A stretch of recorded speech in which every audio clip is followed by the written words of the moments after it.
Good morning students.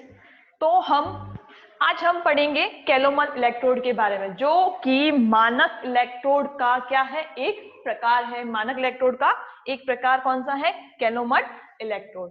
ठीक है। अब कैलोमल इलेक्ट्रोड को सेकेंडरी मानक इलेक्ट्रोड भी कहते हैं, सेकेंडरी रेफरेंस इलेक्ट्रोड, सेकेंडरी मानक इलेक्ट्रोड भी कहते हैं। तो कैलोमल इलेक्ट्रोड को क्या कहते हैं? सेकेंडरी रेफरेंस इलेक्ट्रोड भी कहते हैं। अब देखो, ये कैलोमल इलेक्ट्रोड, इसमें ये जो कैलोमल है, कैलोमल यूज किया हुआ है, ये कैलोमल क्या होता है? ये कैलोमल क्या होता है? तो देखो, कैलोमल होता है Hg2Cl2 और उसके अंदर मरकरी डालकर, मरकरी मतलब प्योर पारा, पारा कौन से फॉर्म में होता है? लिक्विड फॉर्म में होता है। उसको डालकर एक पेस्ट बनाया जाता है, एक थिक पेस्ट बनाया जाता है, गाढ़ा पेस्ट बनाया जाता है, जिसे क्या कहते हैं? कैलोमल कहते हैं। जिसे क्या कहते हैं? कैलोमल कहते हैं। Hg2Cl2 कौन से फॉर्म में होता है? सॉलिड फॉर्म में होता है। क्यों? क्योंकि ये क्या है? अविलय, अविलय लवण होता है। Hg2Cl2 क्या है? एक अविलय लवण है, और ये अविलय लवण, अविलय होने के कारण ये क्या होता है? पीपीटी फॉर्म में होता है। पीपीटी फॉर्म में होने से ये क्या है? सॉलिड फॉर्म में। ठीक है। अब इसके अंदर अपन ने क्या मिला दिया? पारा मिला दिया। ठीक है, मरकरी मिला दी। मरकरी मिलाकर जो थिक पेस्ट बनेगा, जो गाढ़ा पेस्ट बनेगा, उसको ही क्या बोलेंगे हम? कैलोमल बोलेंगे। उसको ही क्या बोलेंगे हम? कैलोमल बोलेंगे। ठीक है। अब हम आगे देखते हैं, कैलोमल इलेक्ट्रोड का ब्लॉक डायग्राम देखते हैं। ठीक है। तो कैलोमल इलेक्ट्रोड का डायग्राम क्या है? इसमें देखो, सबसे पहले एक कांच की ट्यूब होती है। ठीक है, ये क्या है? एक कांच की ट्यूब है। उसमें सबसे नीचे क्या भरा होता है? पारा भर देते हैं। ठीक है, एकदम प्योर पारा जो है क्या होता है? लिक्विड फॉर्म में होता है। उसमें नीचे इस नली कांच की ट्यूब के पेंदे में प्योर पारा भर देते हैं। अब इस पारे के ऊपर किसकी लेयर होती है? इस पारे की लेयर के ऊपर ये जो कैलोमल है, जो अपन ने कैलोमल पेस्ट बनाया है, उसको डाल देते हैं। Hg2Cl2 प्लस Hg पेस्ट को डाल देते हैं। ठीक है। फिर इसके ऊपर KCl विलियन, KCl विलियन जो है वो डाला जाता है। वो इस नली से, ये जो साइड की ट्यूब है, इस नली से यहां से KCl विलियन डाला जाता है। फिर क्या किया जाता है? इसको, इस नली को बंद कर दिया जाता है, ताकि अंदर जो भी रिएक्शन होगी, इलेक्ट्रोड रिएक्शन होगी, उसका ना संबंध, मतलब उसका प्रभाव वायु के, वो वायु के साथ क्रिया नहीं करे। ठीक है। तो उसको एक रबड़ के कॉर्क से बंद कर दिया जाता है। ठीक है। फिर एक और कांच की नली में हम क्या करते हैं? प्लेटिनम वायर को लेकर उसको, इसके इस कांच की नली में क्या भरा हुआ है? नीचे के पेंदे में, इसमें भी पारा भरा हुआ है, मरकरी भरा हुआ है। ठीक है। उसमें हमने प्लेटिनम का वायर पुट कर दिया, और इस कांच की नली को इस ट्यूब में, यहाँ पे जो नीचे ना पारा है ना, उसके अंदर डिप कर दिया। यानी कि नीचे नीचे से ये क्या रहता है? डूबा रहता है, कांच के पारे तक ये डूबा रहता है। ठीक है। तो ये तो हो गया इसका ब्लॉक डायग्राम। क्या होता है, मैं एक बार वापस से बता रही हूँ। कैलोमल इलेक्ट्रोड में देखिए, कैलोमल इलेक्ट्रोड में एक कांच की ट्यूब होती है। ठीक है। उसमें सबसे नीचे ही नीचे पेंदे में क्या भरा होता है? पारा भरा होता है, मरकरी प्योर फॉर्म में पारा भरा होता है। ठीक है। फिर उसके ऊपर लेयर किसकी होती है? Hg2Cl2 प्लस Hg पेस्ट, यानी कि कैलोमल इलेक्ट्रोड की लेयर होती है।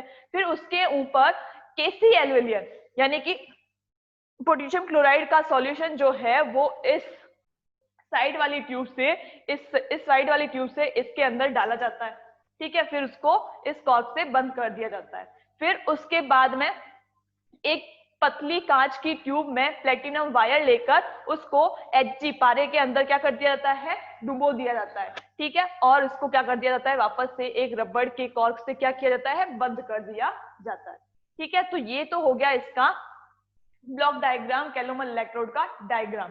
अब हम बात करते हैं इसके निरूपण की, इसके रिप्रेजेंटेशन की बात करते हैं, कैलोमल इलेक्ट्रोड का रिप्रेजेंटेशन। ठीक है।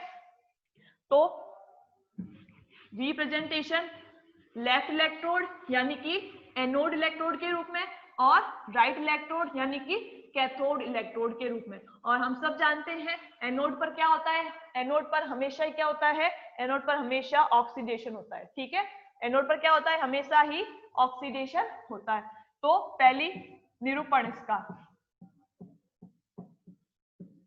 ठीक है, लेफ्ट इलेक्ट्रोड के रूप में, लेफ्ट इलेक्ट्रोड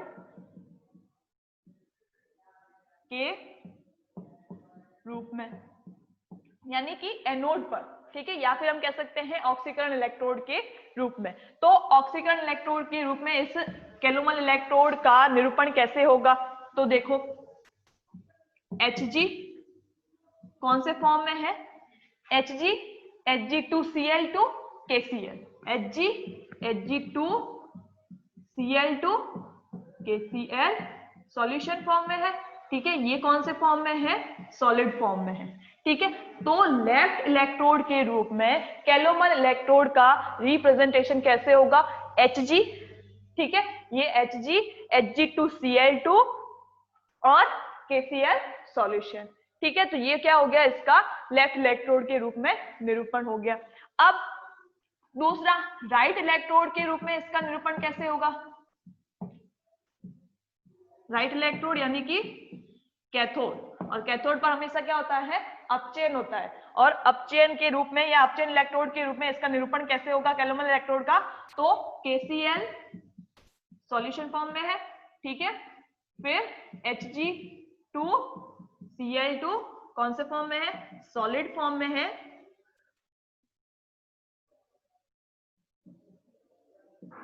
फिर क्या है Hg पारा, जो कि कौन से फॉर्म में है, लिक्विड फॉर्म में है।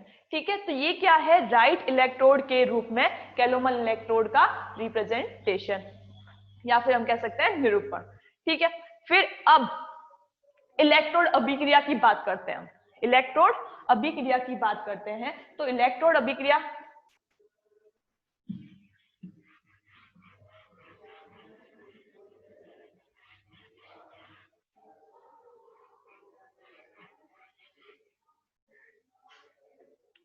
इलेक्ट्रोड अभिक्रिया की बात करते हैं।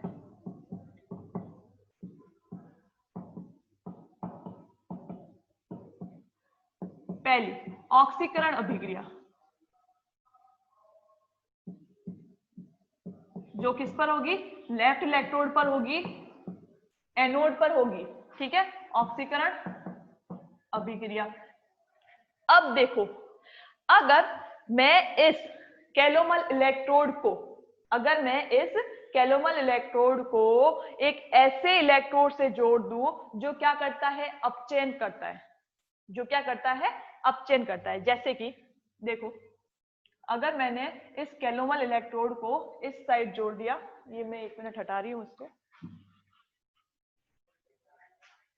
अगर मैंने इस कैलोमल इलेक्ट्रोड को मैंने इस साइड जोड़ दिया,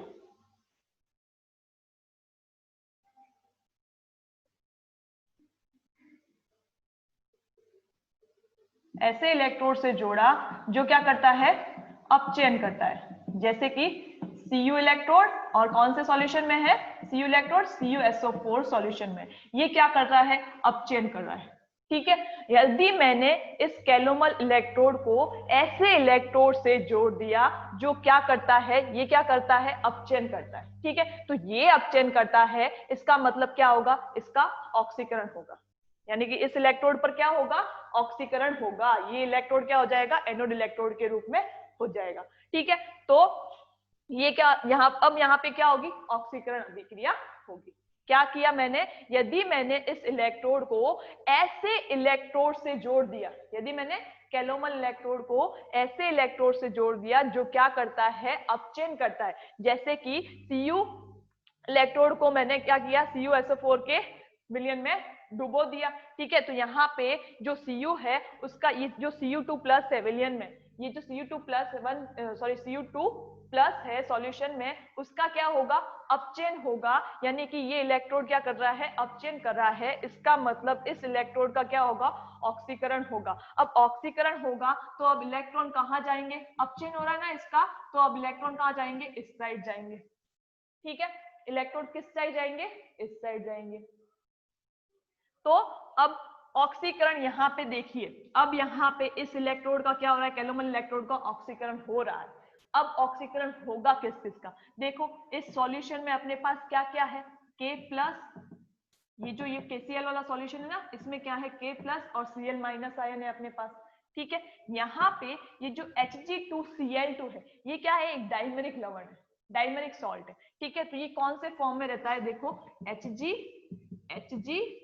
Cl एंड Cl। ठीक है, Hg Cl और Cl, ये +1 और ये क्या है, ये भी +1 है। तो यहाँ पे HgCl2 क्या है, +1 ऑक्सीकरण अवस्था में है। ठीक है, तो यहाँ पे अपने पास कौन कौन से आयन होंगे, देखो Hg+ और कौन कौन से आयन होंगे, Cl- एंड Cl-। ठीक है, इस जो पेस्ट है इसमें अपने पास कौन कौन से आयन है, Hg+ और Cl-, KCl में K+ एंड Cl- आयन है। ठीक है, और नीचे क्या है, पारा है, प्योर फॉर्म में पारा है। ठीक है, मरकरी है। अब देखो K+ का अगर यहाँ पे क्या होना है, ऑक्सीकरण अभिक्रिया के बारे में पढ़ रहे हैं अपन, तो अब अपन को क्या चाहिए, ऑक्सीकरण चाहिए। अब कौन से आयन का ऑक्सीकरण होगा, कौन सा आयन ऑक्सीडाइज होगा, तो देखो K+ का ऑक्सीकरण होगा K+ ऑक्सीडाइज होगा या रिड्यूस होगा, K+ किसमें चेंज होगा, ये तो ऑलरेडी प्लस में है। ठीक है, तो इसका ऑक्सीकरण नहीं हो सकता। फिर Hg+ की बात करते हैं, तो ये भी क्या है, ये भी इसके पास क्या है, इलेक्ट्रॉनों की कमी है, ये भी नहीं कर सकता। ठीक है, ऑक्सीकरण इसका भी नहीं हो सकता। अब अगर हम Hg की बात करें, तो Hg क्या होगा, यहाँ पे ऑक्सीडाइज हो सकता है। Hg क्या करेगा, इलेक्ट्रॉन लूज करके क्या बनाएगा, Hg+ बनाएगा। ठीक है, Hg क्या करेगा, इलेक्ट्रॉन लूज करके क्या बनाएगा, Hg+ बनाएगा। ठीक है, तो अब यहाँ पे किसका ऑक्सीकरण होगा, Hg का होगा। तो हम ऑक्सीकरण अभिक्रिया के रूप में क्या लेंगे, Hg, 2 इलेक्ट्रॉन क्या बनाएगा, Hg2+। ठीक है, Hg 2 इलेक्ट्रॉन लूज करके क्या बनाएगा, Hg2+। या फिर हम इसको ऐसे भी कर सकते हैं, यहाँ पे Cl- को भी जोड़ सकते हैं। तो Cl- को देखिए, Hg+ 2Cl- क्या बनाएगा, Hg2Cl2। ठीक है, Hg2Cl2 + 2 इलेक्ट्रॉन। तो देखिए यहाँ पे ये जो Hg है, यहाँ पे ये जो Cl- है, ये क्या करता है, बस Hg इस ऑक्सीकरण अभिक्रिया में क्या करता है, ऑक्सीकरण अभिक्रिया में सिर्फ सहायता करता है, ऑक्सीकरण अभिक्रिया को पूरी करने का काम करता है। बाकी इसका कोई काम नहीं है, बस ये सिर्फ क्या करता है, इस अभिक्रिया को पूरा करने में सहायता करता है, इसकी हेल्प करता है। ठीक है, तो Hg का क्या हुआ, यहाँ पे ऑक्सीकरण हो गया। Hg किसमें चेंज हुआ, Hg यहाँ पे Hg2Cl2 में Hg कौन से फॉर्म में है, Hg+ फॉर्म में। ठीक है, तो Hg का क्या हो गया, ऑक्सीकरण हुआ। तो ये क्या हो गई, इस इलेक्ट्रोड की ऑक्सीकरण अभिक्रिया। फिर अगर हम दूसरी अपचयन अभिक्रिया की बात करते हैं, अपचयन अभिक्रिया की बात करते हैं, तो देखिए अपचयन अभिक्रिया में क्या होगा, अपचयन अभिक्रिया तो क्या होगी, इसकी जस्ट उल्टी होगी। तो Hg2Cl2 + 2 इलेक्ट्रॉन Hg + 2Cl-। ठीक है, Hg + 2Cl-। ठीक है, तो ये क्या हो गया, इससे ये क्या है, अपचयन अभिक्रिया है, या फिर हम कह सकते हैं रिडक्शन रिएक्शन। तो इलेक्ट्रोड अभिक्रिया दो है, एक तो ऑक्सीकरण अभिक्रिया और दूसरी कौन सी है, अपचयन अभिक्रिया। अपचयन अभिक्रिया के लिए देखो, अगर इसमें क्या होगा, अगर मैं इस इलेक्ट्रोड को, कैलोमल इलेक्ट्रोड को ऐसे इलेक्ट्रोड से जोड़ दूं जो क्या करता है, ऑक्सीकरण करता है, जो क्या करता है, ऑक्सीकरण करता है। जैसे कि मैंने जोड़ दिया Zn इलेक्ट्रोड से इसको। ठीक है, Zn, ये क्या है, Zn इलेक्ट्रोड है, और किसके अंदर डूबा हुआ है Zn इलेक्ट्रोड, ZnSO4 के सॉल्यूशन में डूबा हुआ है। ठीक है, तो मैंने इस कैलोमल इलेक्ट्रोड को, इस रेफरेंस इलेक्ट्रोड को ऐसे इलेक्ट्रोड से जोड़ा जो क्या करता है, ऑक्सीकरण करता है। तो अब इसका क्या होगा, इस कैलोमल इलेक्ट्रोड का क्या होगा, अब अपचयन होगा। तो अब यहां से इलेक्ट्रॉन किस तरफ जाएंगे, कैलोमल इलेक्ट्रोड की तरफ जाएंगे। तो अब क्या होगा, इस कैलोमल इलेक्ट्रोड का अपचयन होगा और यहाँ पे जो अभिक्रिया होगी वो क्या होगी, अपचयन अभिक्रिया इस रूप में होगी। ठीक है, तो ये है इलेक्ट्रोड अभिक्रिया, ऑक्सीकरण अभिक्रिया और अपचयन अभिक्रिया। अब बात करते हैं KCl सॉल्यूशन की। KCl सॉल्यूशन, अगर हम KCl का संतृप्त विलयन लेते हैं, अगर हम इस KCl सॉल्यूशन का क्या लेते हैं, संतृप्त विलयन लेते हैं, क्या लेते हैं, KCl का संतृप्त विलयन लेते हैं, तो क्या होगा, संतृप्त विलयन के साथ इलेक्ट्रोड का मानक अपचयन विभव क्या होगा, स्थिर रहेगा। यदि हम KCl का संतृप्त विलयन लेते हैं तो इलेक्ट्रोड का, इस इलेक्ट्रोड का मानक अपचयन विभव क्या रहेगा, स्थिर रहता है। ठीक है, क्या रहता है, स्थिर रहता है। अगर हम KCl का विलयन संतृप्त नहीं लेकर कोई और सांद्रता का विलयन लेते हैं तो इलेक्ट्रोड का विभव क्या हो जाएगा, वो भी परिवर्तित होता है। यानी कि इसका क्या मतलब हुआ कि KCl की सांद्रता में परिवर्तन के साथ इस इलेक्ट्रोड का विभव भी क्या होता है, परिवर्तित होता है। KCl की सांद्रता के साथ इस इलेक्ट्रोड का विभव भी परिवर्तित होता है। ठीक है, जैसे KCl का मैंने बनाया, एक संतृप्त विलयन बना दिया। अगर हमने KCl का संतृप्त विलयन यूज लिया है,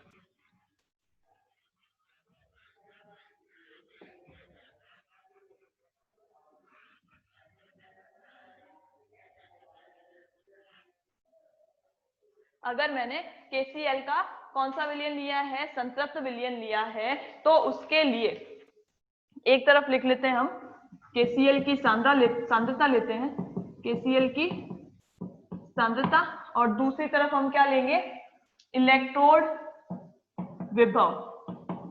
क्या लेंगे, इलेक्ट्रोड विभव। एक तरफ हमने क्या लिया, KCl की सांद्रता ली है और दूसरी साइड क्या लिया है हमने, इलेक्ट्रोड विभव लिया है।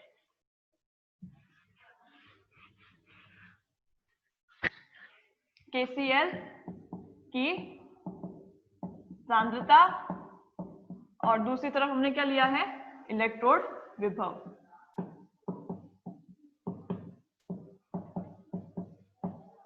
ठीक है, तो अगर हमने KCl का संतृप्त विलयन लिया है तो संतृप्त विलयन के लिए इस इलेक्ट्रोड का विभव कितना आता है अपने पास, इस इलेक्ट्रोड का विभव आता है 0.2415 वोल्ट। ठीक है, अगर हम KCl की सांद्रता कितनी लें, अगर हम KCl की सांद्रता लें 0.1 m, इसको क्या बोलेंगे, डेसीमोलर। इसको क्या बोलेंगे, डेसीमोलर। यदि हम KCl की सांद्रता 0.1 मोल लें तो इसके लिए 0.1 मोल सांद्रता के लिए, KCl की 0.1 मोल सांद्रता के लिए इलेक्ट्रोड विभव का मान कितना आता है, 0.2800 वोल्ट आता है। ठीक है, अगर हम KCl की सांद्रता 1 मोल ले लेते हैं, अगर हम KCl की सांद्रता 1 मोल ले लेते हैं तो हमारे पास 1 मोल ले ली KCl की सांद्रता, 1 मोल ले ली हमने अगर KCl की सांद्रता, तो इसका इलेक्ट्रोड विभव कितना आता है, 0.3335 वोल्ट। ठीक है, तो इससे क्या स्पष्ट हो रहा है कि KCl की सांद्रता में परिवर्तन के साथ संतृप्त विलयन लिया पहले KCl का, फिर क्या लिया 0.1 मोल ली सांद्रता इसकी, और फिर क्या ली हमने सांद्रता KCl की 1 मोल ली। तो KCl की सांद्रता में परिवर्तन के साथ इलेक्ट्रोड का विभव भी क्या होता है, परिवर्तित होता है। और अगर हम KCl की सांद्रता क्या लेते हैं, संतृप्त सांद्रता लेते हैं, तो क्या होगा, इलेक्ट्रोड का विभव जो है वो क्या रहता है, स्थिर रहता है। पूरी इलेक्ट्रोड अभिक्रिया के दौरान अगर हमने क्या लिया है, संतृप्त विलयन लिया है KCl का, तो पूरी इलेक्ट्रोड अभिक्रिया के दौरान इलेक्ट्रोड का विभव जो है वो क्या रहेगा, स्थिर रहेगा, कांस्टेंट रहेगा। ठीक है, तो विभव स्थिर रहने के कारण इस इलेक्ट्रोड का यूज मानक इलेक्ट्रोड के रूप में किया जाता है।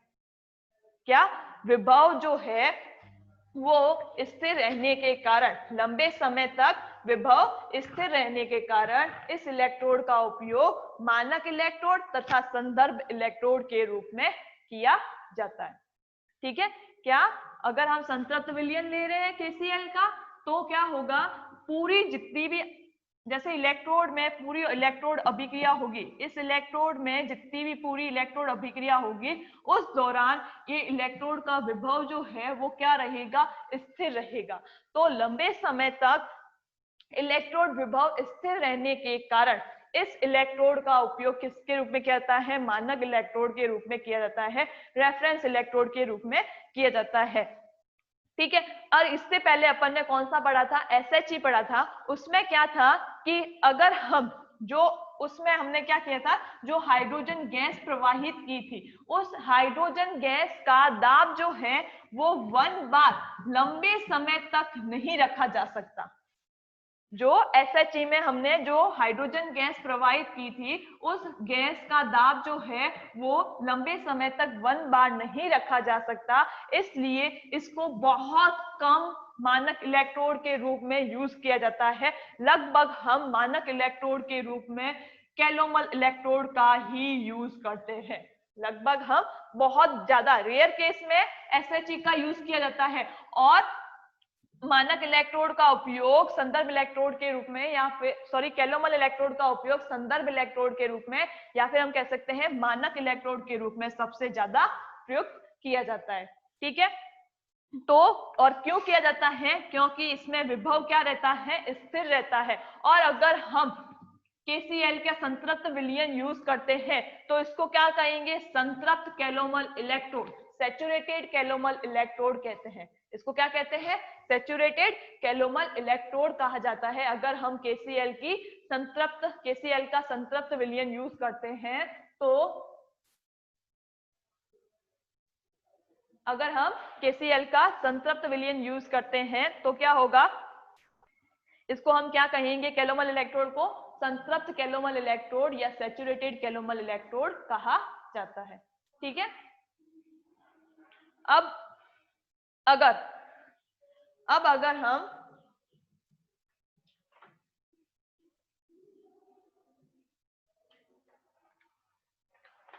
ठीक है, तो ये हो गया कैलोमल इलेक्ट्रोड। और अगर हम यहाँ पे ये मोल की जगह हम क्या लेंगे, नॉर्मल लेंगे। ठीक है, n 0.1 n और 1 n और क्या लिया था हमने, संतृप्त विलयन लिया था। ठीक है, तो इसको क्या बोलेंगे, डेसी मोलर या डेसी नॉर्मल। सांद्रता किसमें लेंगे, नॉर्मलता के रूप में लेंगे 0.1 n, तो ये क्या हो जाएगा, डेसी नॉर्मल। ठीक है, ये क्या हो जाएगा, डेसी नॉर्मल कहेंगे इसको। अगर मोलर लिया है तो डेसी मोलर हो जाता, और यहाँ पे n लिया है, नॉर्मलता ली है, तो ये क्या हो जाएगी, डेसी नॉर्मल। ठीक है, तो इसको क्या कहेंगे, अगर संतृप्त विलयन हमने लिया है तो इसको कहेंगे सैचुरेटेड कैलोमल इलेक्ट्रोड। फिर यहां तक अपने क्या होता है, कैलोमल इलेक्ट्रोड होता है कंप्लीट। फिर आगे अपने कौन सा आता है,